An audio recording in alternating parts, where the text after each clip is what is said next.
The Leafs spend another week at the bottom of the heap. They're going to use the week to try and fix their broken psyches, because apparently there are some things dodgeball can't fix.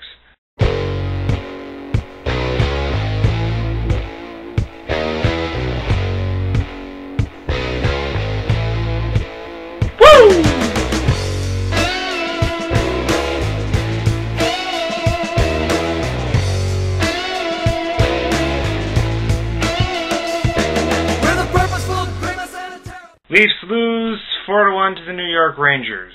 The Leafs are slowly getting better. This game was an improvement off of the last one, which isn't really hard. They keep it close in the first, but all of a sudden New York starts scoring, and all of a sudden the game's out of reach, which is a repeat of their last three.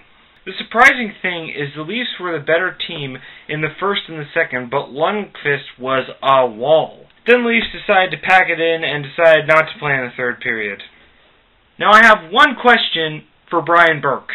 Where is this defense you promised us? I hate to say it, but last year's version is looking better than the one we have now. Too many missed coverages and defensive mistakes are what's allowing these second and third period collapses. I'm not even going to give the game summary like I usually do. It's just way too depressing. So I'll just say Henrik Lundqvist is amazing. Brendan Dubinsky scored the lone goal of the first period.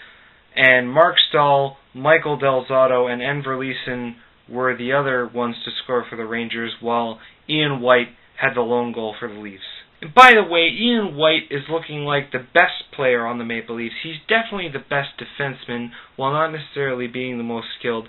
He's a very hard worker, and he even took a puck to the face and kept going.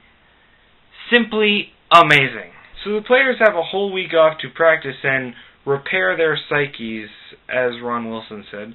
Lee Stempniak said after the game, "We've hit rock bottom. There's no lower to go." Weren't you guys saying that last game too? Because there is lower to go. You could go from 7 losses to 8 losses. And I wanted to address the booing players off the ice incident. First off, guys, I get it, okay? You're not supposed to kick a team when it's down. Players already feel bad. Morale's at an all-time low. Yada, yada, yada. But honestly, are they really supposed to skate off that ice with their heads held high to the cheers and adoration of the fans?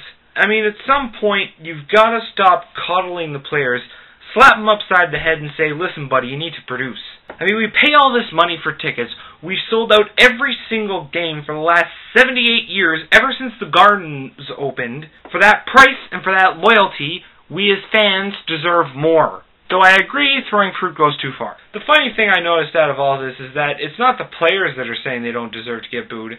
It's the coach. The same coach who last year said we went too easy on hockey players. Then again, this game was different than games previous. There were a lot of positives. The Leafs could have won if Lundqvist hadn't been amazing, and also New York is the hottest team in the NHL to start the year. Now I want to end the Leafs talk there and focus on something more positive.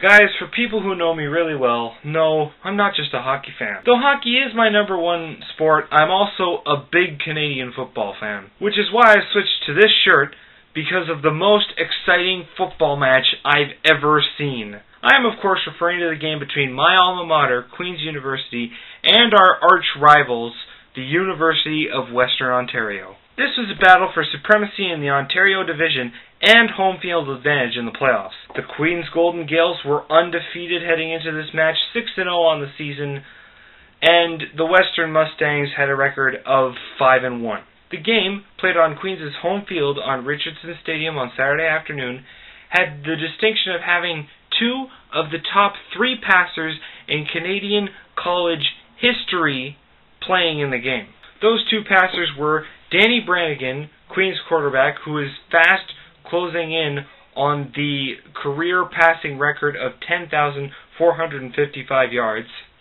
and Michael Folds of Western, who is 3rd overall, who is not far behind. I don't think any other game will ever have that distinction again. Brannigan became the first player in Canadian college history to pass the 10,000-yard mark early in the game, and Michael Folds followed not far behind. The game was tight all game long.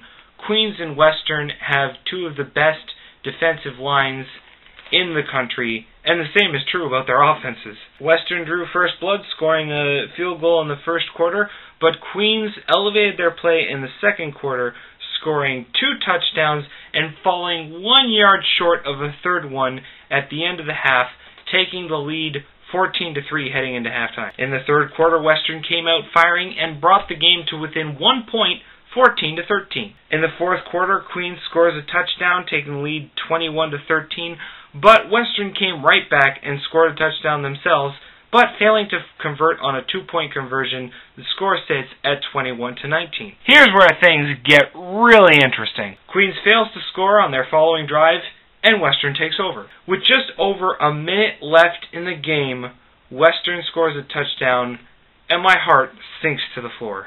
But the Gaels don't give up. Sitting 5 points down with just over a minute left, the Gaels employ a hurry-up offense, marching up the field, running out of bounds when necessary to stop the clock, and even throwing an incompletion when necessary to stop the clock. Before you know it, they've marched up the field and are in scoring position. In an absolutely brilliant play, Danny Brannigan finds Blaze Morrison in the end zone, scoring with 13 seconds left, capping off an 85-yard drive. At this point, my heart stopped. I couldn't believe it. Failing to convert on a 2-point conversion that would have put the Gaels 3 points up, which would have ensured that a field goal would only tie the game and not win it, the Gaels now gain the lead 27-26 with enough time left for one more play.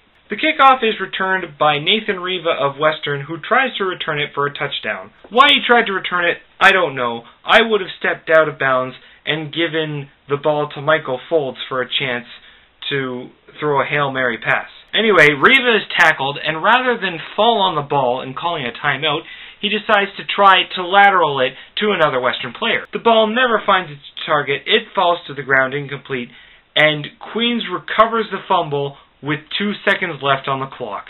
So Queens takes a knee in the final play of the game and remains undefeated in 7 games, winning in exciting fashion 27-26 over their arch rivals Western. It doesn't get any closer or any more exciting than that. That's the kind of stuff football movies are made of. Queens quarterback Danny Brannigan threw for 435 yards and now sits at 10,424 yards all time, 31 yards behind the record set by McGill quarterback Matt Connell at 10,455 career yards.